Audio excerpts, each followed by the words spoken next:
সুপ্রভাত বন্ধুরা, কেমন আছো তোমরা? নিশ্চয়ই ভালো আছো। আমরাও সবাই এখন মোটামুটি ভালোই আছি। তবে বাবুর শরীরটা আবার এই পুজোর পর খারাপ হয়েছিল, ওর জন্য ডাক্তারখানায় ওকে নিয়ে গিয়েছিলাম। ওই ভিডিওটা অবশ্য এখনও তোমাদের সাথে শেয়ার করিনি। আসলে এই পুজোর ভিডিওগুলো ছাড়ছি তো, তাই জন্য আর ওই ভিডিওটা এখনও শেয়ার করতে পারিনি। তবে ও এখন ভালো আছে, ডাক্তারবাবুর কাছে নিয়ে গিয়েছিলাম, তো ওষুধ খাচ্ছে, এখন অনেকটা সুস্থ আছে। আর এটা হচ্ছে অষ্টমীর ভিডিও, মানে অষ্টমীর ঠাকুর দেখা। সকালে রান্না বান্না কিছুই দেখায়নি, আর একটু ঠাকুর দেখা থেকে শুরু করলাম, আর নবমী রান্না নিয়ে শেষ করেছি আজকের ভিডিওটা। তো এগুলো কিন্তু মানে আজকের ভিডিও না, এগুলো সবই অষ্টমী আর নবমীর ভিডিও। তো তোমাদের সাথে শেয়ার করলাম। আসলে পুজোর সময় মানে শরীরটাও আমার ভালো ছিল না, আর একটু ঠাকুর দেখা এইসব নিয়ে, আর জানো তো আমার ব্যথা লেগেছিলো, সব কিছু মিলিয়ে কমেন্টের উত্তরও দিতে পারছিলাম না, সেই জন্য ভিডিওগুলো শেয়ারও করতে পারছিলাম না। আর ঠিকঠাক করে কমেন্ট করতে গেলে অনেকটা টাইম লাগে, জানো, ভিডিও এডিট করতে অনেকটাই সময় লাগে। তো ঠিকঠাক করে বসতে পারছিলাম না। আর বাড়ির কাজ তো করতেই হবে, রান্না যেগুলো যেদিনে যেমন রান্না সেগুলো করেছি, আর একটু শুয়েছি, আর মাঝখানে একটু একটু ওই ঠাকুর দেখেছি, তাই তোমাদের সাথে সেগুলোই আর কি শেয়ার করে নিলাম। আর রান্না তো করতে হবে, কারণ মেয়েদের যতই শরীর খারাপ করুক, আর বাইরের খাবার আমরা খুব একটা খাই না, একদমই ধরতে গেলে খাই না।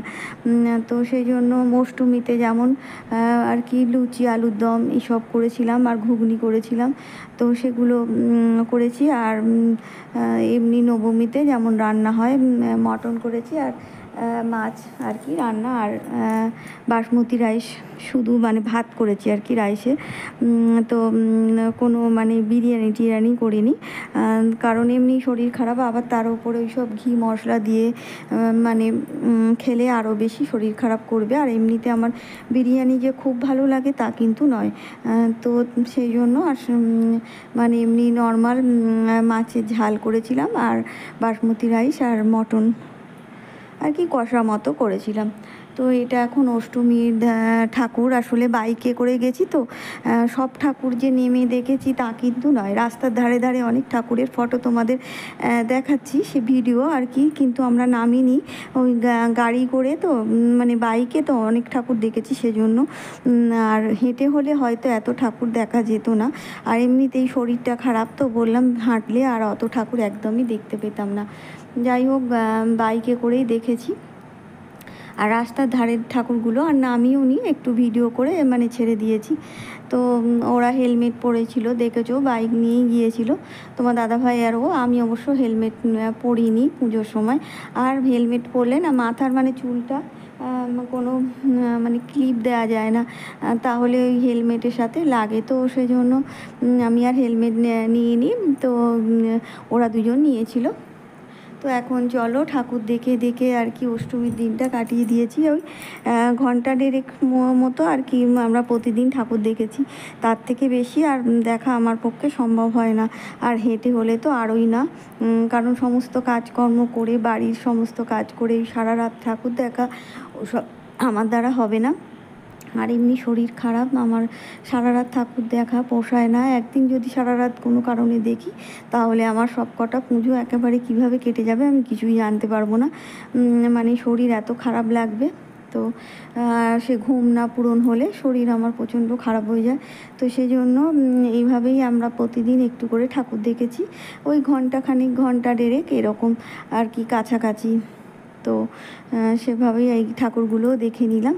আর নবমীর দিনকে কিন্তু আমরা বেরোইনি, এত বৃষ্টি হচ্ছিল রাত্রে, ও যাবে না বললো, তো সেই জন্য রান্না করেছিলাম। তারপর বিকাল দিকে একটু যাব ভেবেছিলাম, ও যাবে না বললো, তারপর বৃষ্টি শুরু হয়ে গিয়েছিল, তো সেই জন্য আর ভালো লাগলো না যেতে। আর বাইকে তো এমনি বৃষ্টিতে কিভাবে যাওয়া যাবে, সেজন্য আর গাড়ি করে, অটো সামনে রাস্তায় জল দাঁড়িয়ে গিয়েছে, তো সেই জন্য আর নবমীর দিনকে আমরা ঠাকুর দেখতে বেরোইনি। ওই চতুর্থ থেকে শুরু হয়েছিল, আর নবমীর দিনকে আর যাওয়া হয়নি।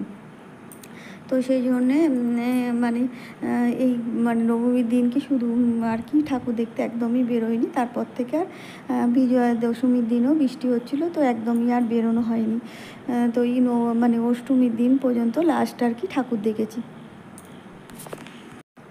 তো আমি কিন্তু মানে ভিডিও শুরু থেকেই আমার কথাই বলে যাচ্ছি, তোমরা নিশ্চয়ই অনেক আনন্দ করেছো, প্রচুর প্রচুর ঠাকুর দেখেছো। আর জানি না এখন তো মানে ওই পুজো কদিন অনেক জায়গায় বৃষ্টি হয়েছে, আমাদের এখানে অবশ্য ওই নবমীর থেকে একটু বৃষ্টি হচ্ছিল বিকাল দিক থেকে, তাই আর নবমী ঠাকুর আমার দেখা হয়নি আর কি, দেখতে যাইও নি। আর বৃষ্টির মধ্যে অনেক ঠাকুর দেখেছি মোটামুটি, তো সেই জন্য বাইকে তো অনেক ঠাকুর দেখেছি। আর তো তোমরা কত ঠাকুর দেখলে আর কে দেখতে পারলে না বৃষ্টির জন্য, সেগুলো অবশ্যই কমেন্টের মাধ্যমে জানাবে। আর আমরা তো মোটামুটি ঠাকুর দেখেছি নবমীর দিন থেকে, আর মানে ঠাকুর দেখতে বেরোয়নি, দশমীতেও আর বেরোয়নি, তারপর থেকে আর কি ঠাকুর আর কি দেখিনি বলতে পারো। বিজয়ের দিনও বৃষ্টি হচ্ছিল, এখানে ঠাকুর অনেক মানে বিসর্জন হয়ে গিয়েছিল, তো আর বেরোয়নি আর কি। সিঁদুর দিতে মাকে অন্য সময় যাই, তো এবছর আর যাওয়াও হয়নি বৃষ্টির জন্য, আর ভালো লাগেনি। তাছাড়া ওর শরীর তো খারাপ হয়ে গিয়েছিল, ডাক্তারবাবুর কাছে গিয়েছিলাম, তো তাই ওকে রেখে আর আমারও ইচ্ছা হলো না যেতে, তাই সেই জন্য আর মানে ইচ্ছা করে আর কি, ইচ্ছা বলতে পারো না, কারণ হচ্ছে বাবুর শরীর খারাপ, মানে আমার মনটাও ভালো ছিল না, তো সেই জন্য আর বিজয়ার দিনকে আর কি, দশমীর দিন এখানে বিসর্জন হয়নি, দুদিন পর হয়েছে, তখন এর শরীর খারাপ হয়ে গিয়েছিল বলে আর ভালো লাগলো না আর কি যেতে, আর ও একা বাড়িতে থাকবে, তো সেই জন্য আর আমার একটু ইচ্ছা করেনি, তাই মাকে আর মানে সিঁদুর খেলতে যায়নি, আর মাকে সিঁদুর দিতেও যায়নি। আর অষ্টমীর দিন আমি তো জানো মানে শাড়ি আলতা সিঁদুর দিয়ে মাকে পুজো দিই, প্রতি বছরই করি বিয়ের পর থেকে আর কি। যখন আমার পুরনো বাড়িতে ছিলাম তখনও করতাম, আর এখানে আসার পরও করি। আর ষষ্ঠী দিন উপোস রাখি, এটাও বিয়ের পর থেকেই করেছি, কারণ ও তখন হয়নি, আমার শাশুড়ি আর কি বলেছিল যে মানে উপোস করতে, বিয়ে হয়ে গেছে যেহেতু, তো ও হয়নি, তখন থেকেই আমি কিন্তু ষষ্ঠীরও অঞ্জলি আর কি দিই। তো ষষ্ঠী আর অষ্টমী দুদিনই অঞ্জলি দিয়েছি, আর মাকে আলতা সিঁদুর দিয়ে পুজো দিই কাপড় দিয়ে, তো সেই জন্য সিঁদুর খেলা আর মানে হয়নি, আর মাকে সিঁদুর দিয়ে বিদায় জানানো আমার পক্ষে আর সম্ভব হয়নি, ওর শরীরটাও খারাপ ছিল, তো সেই জন্য আর সম্ভব হয়ে ওঠেনি। তো যাই হোক, তোমরা কেমন ঠাকুর দেখলে, কীরকম বিজয়া মানে পালন করলে মাকে সিঁদুর দিয়ে, অবশ্যই কমেন্টের মাধ্যমে জানাবে। তো দেখো, ঠাকুর দেখার পর্ব কিন্তু চলেই যাচ্ছে, আর এটা কিন্তু অষ্টমীর দিন আর কি ভিডিওটা। তো অষ্টমীর দিন লাস্ট আর কি ঠাকুর দেখেছিলাম, আর বাইকে তো শাড়ি পরে কিন্তু আমি ঠাকুর দেখতেই যাইনি বলতে পারো। আর এদিকে তো বৃষ্টি হয়ে মানে প্রতিদিনই বৃষ্টি একবার দুবার করে হয়ে যাচ্ছিল, যদিও ঠাকুর দেখার সময় বিকাল দিকে ভালোই হয়েছিল, কিন্তু ওই রাস্তায় জল জমেছিল বলে আমি কিন্তু শাড়ি পরে একদমই বেরোইনি, সব কদিনই চুড়িদার পরেই ঠাকুর দেখেছি, শুধু অঞ্জলি দিয়েছি এখানে আমাদের বাড়ির কাছে মানে আর কি মায়ের কাছে। তখন আমি শাড়ি পরে গিয়েছিলাম, লাল পাড় জামদানি শাড়ি পরে ঠাকুরের কাছে আর কি অঞ্জলি দিয়েছিলাম। তো দেখো, এটা তো নবমীর দিনকে আর কি, নবমীর দিন কিন্তু আমি বিশেষ কিছু রান্না করিনি, কারণ আমাদের মটন হলে আর অন্য কিছু তেমন একটা লাগে না, আর এইসব ডাল আলু ভাজা অন্য কিছুই খেতে চায় না কেউ, তো সেই জন্য অন্যভাবে কিছুই করিনি। মাছের ঝাল করেছিলাম আর বাসমতি রাইস, আর এইদিকে মটন কষা মতো করেছিলাম। তো এই ছিল আর কি মেনু নবমীর দিনকে। তো এখন ওই দেখো মাছের ঝালটা করে নিচ্ছি, আর মাছের ঝালেও কিন্তু আমি বিশেষ কিছু দিইনি, টমেটো পেঁয়াজ আর একটুখানি আদা রসুন দিয়ে করে দিয়েছিলাম, আর বেশি কিন্তু মানে কি বলবো ঝোল ঝোলও করিনি, একদম কষা কষা মতো মাছের ঝালটাকেও একদম শুকনো টাইপের করেছিলাম, যেহেতু মটন ছিল তো সেই জন্য। আর কড়াইয়ের মধ্যে এভাবে কিন্তু আমি ভালো করে সমস্ত মশলা দিয়ে ম্যারিনেট করে রেখেছিলাম মটনটাকে, আর তারপর দেখো ভালোভাবে আর কি কড়াইয়ের মধ্যে কষিয়ে নিয়েছিলাম। কষিয়ে নেওয়ার পর আমি ওই প্রেশারে লাস্টে 3টে সিটি মেরে রেখে দিয়েছিলাম, আর তারপর স্নান সেরে পুজো টুজো সেরে নিয়েছিলাম, কারণ নবমী সকালে আর মানে পুজো সারা হয়নি, তারপর তো সব কাজই আছে জানো, আর ঘর মোছা অবশ্য সকালেই সেরে নিয়েছিলাম, তারপর রান্না করতে গেছি। আর কিন্তু রান্না সেরে আমি ওই মানে সিটি মারতে দিয়ে 3টে সিটি মেরেছি আর কি দিয়েছি। আর তারপর মটনটাকে গ্যাসটাকে অফ করে মানে মটনটা ওর মধ্যেই ছিল। আর তারপর একদম পুজো টুজো সেরে এসে আর এই বাসন টাসনও তার ফাঁকে ফাঁকে কিন্তু আমি গুছিয়ে নিয়েছিলাম।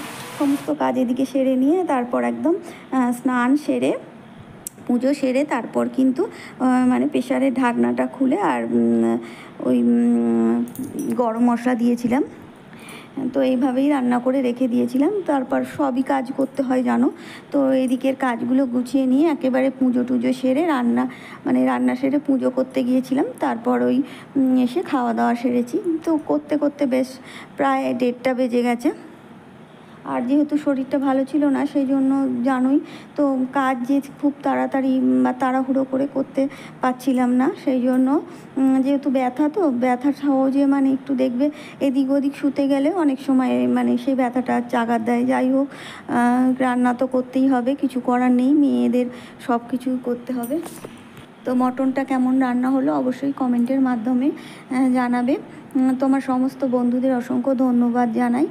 আর পুরনো বন্ধুদের অবশ্যই অসংখ্য ধন্যবাদ জানাই। তোমরা এভাবেই আমার পাশে থেকো। আর নতুন বন্ধু যারা পাশে থাকতে চাইছো তারা অবশ্যই সাবস্ক্রাইব করে লাইক কমেন্ট শেয়ার করে পাশে থেকো। আর একটা ভিডিও দেখে কমেন্টের মাধ্যমে আমার পরিবারে আসবে, তাহলে কি সুবিধা হয়, আমিও তোমাদের পরিবারে সহজেই চলে যেতে পারবো। তো এভাবেই দেখো মটনটাকে দুটো আর কি এই 3টে সিটি মেরে নিয়ে রেখেছিলাম। তারপর পুজো সেরে গরম মশলা দিয়ে খাওয়া দাওয়া সেরে নিয়েছিলাম। তো আজকে ভিডিওটা এখানেই শেষ করছি। আগামী দিন নতুন কোনো ভিডিও নিয়ে চলে আসবো। তোমরা ভালো থেকো, সুস্থ থেকো, আনন্দে থেকো। টাটা।